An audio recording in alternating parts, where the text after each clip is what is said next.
The Island of Sodor had many visitors, and the Fat Controller had scheduled more trains.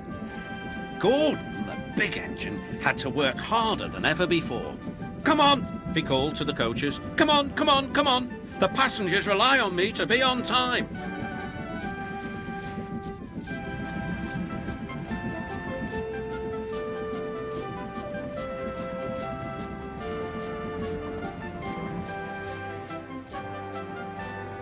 Whenever Gordon finished one journey, it was time for another to begin. "Never mind," he puffed. "I like a good long run to stretch my wheels."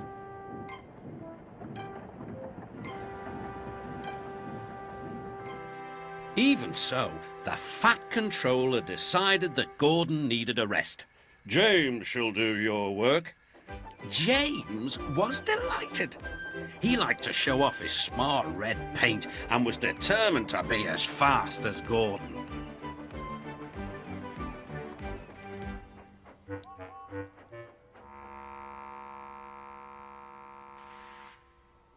"You know, little Toby," he boasted, "I'm an important engine. Everyone knows it. I'm as regular as clockwork, never late, always on time."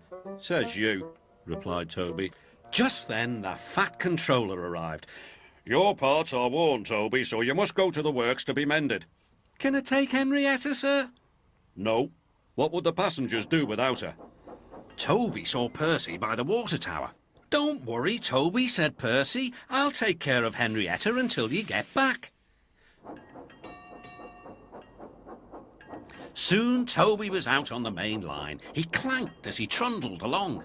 He's a little engine with small wheels. His tanks don't hold much water.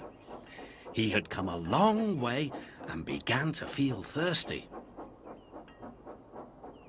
In the distance was a signal.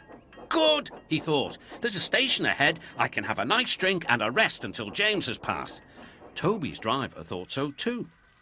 Toby was enjoying his drink when the signalman came up.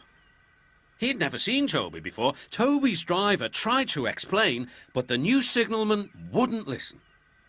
"We must clear the line for James with the express. You'll have to get more water at the next station." Toby clanked sadly away.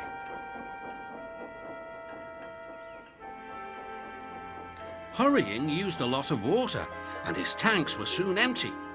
Poor Toby was out of steam and stranded on the main line. "We must warn James," said the fireman.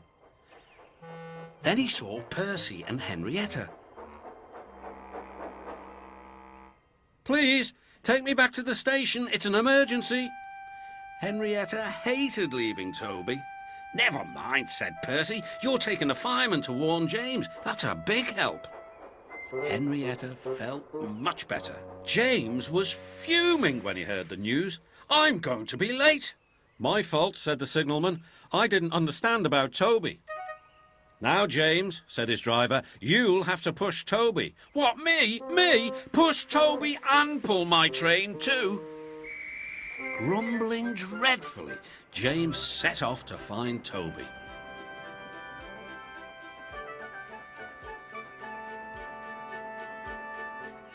He came up behind Toby and gave him a bump. "Get on, you!"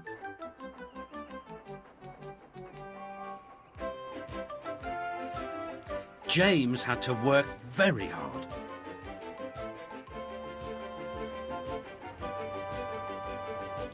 When he reached the workstation, he felt exhausted. Some children were on the platform. "Coo," said one. "The express is late and it's got 2 engines. I think James couldn't pull it on his own, so Toby had to help him." "Never mind, James," whispered Toby. "They're only joking." "Ha ha!" said James.